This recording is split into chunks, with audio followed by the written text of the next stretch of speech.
आ गए मेरी मौत का तमाशा देखने।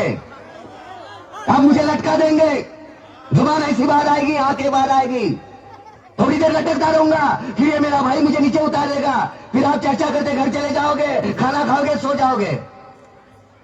तुम्हारी ये नामर्दानगी, बुज़दिली एक दिन इस देश की मौत का तमाशा इसी खामोशी से देखेगी। कुछ नहीं कहना मुझे, तुम्हें कुछ नहीं। तुम्हारी जिंदगी में कोई फर्क पड़ने वाला नहीं। अंधेरे में रहने की आदत पड़ी है तुमको, गुलामी करने की आदत पड़ी है।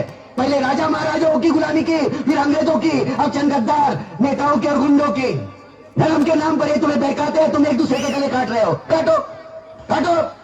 ऊपर वाला भी ऊपर से देखता होगा तो उसे शर्म आती होगी, सोचता होगा मैंने सबसे खूबसूरत चीज बनाई थी, इंसान। इंसान नीचे देखा तो सब कीड़े बन गए, कीड़े कीड़े। रेंगते रहो, सटते रहो और मरो। आए और गए, खेल खत्म। क्यों जिए मालूम नहीं, क्यों मरे मालूम नहीं। कलम वाली बाई क्रांति लाना चाहती थी, कलम के जोर पर काले वर्तमान को खत्म करना चाहती थी। कौन समझा उसकी बात को? सब साले मुर्दे, जिंदा लाशें। किसे जगाती हो?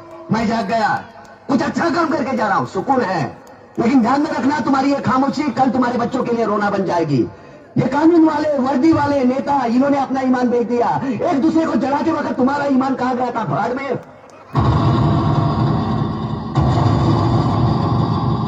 ये पिस्सू जैसा हमारा पड़ोसी मुल्क आने वाले कल में शायद अपने आप को दुनिया के नक्शे पर देख नहीं पाएगा। एक बात भूल रहा है, उनके घर में जो रोटी बनती है ना, उसका आटा भी विदेशी चक्की से पीस के आता है। साले अपने खुद के देश में सुई नहीं बना सकते और हमारे देश को तोड़ने का सपना देखते हैं। वो ये सपना देख सकते हैं क्योंकि उन्हें मालूम है ये मुर्दों का देश है। वतन के लिए किसी को कोई हमदर्दी नहीं है। इसे तोड़ना बिल्कुल आसान है। मैं हिंदू, मैं मुसलमान, मैं सिख, मैं फलाना, मैं ढिमका। एक लाठी को तो कोई भी तोड़ सकता है, लेकिन लाठी के भारे को तोड़ना मुश्किल है। मैंने बचपन में पढ़ा था, स्कूल में, तीसरी में। मैं क्यों समझा रहा हूं तुमको?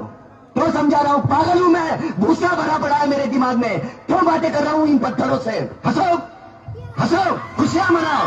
क्रांति की राह पर एक और कुत्ते की मौत मरने जा रहा है, कल कोई और मरेगा, हमें क्या?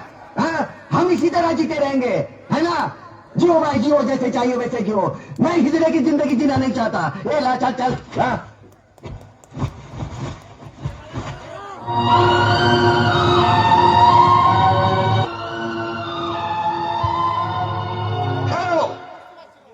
ये फांसी नहीं हो सकती। उन देशद्रोहियों के खिलाफ जो सरकार को सबूत मिले हैं, उससे साबित होता है कि प्रताप ने उनको मारकर देश का उद्धार किया है। इसलिए भारत के राष्ट्रपति ने उसकी सजा माफ कर दी।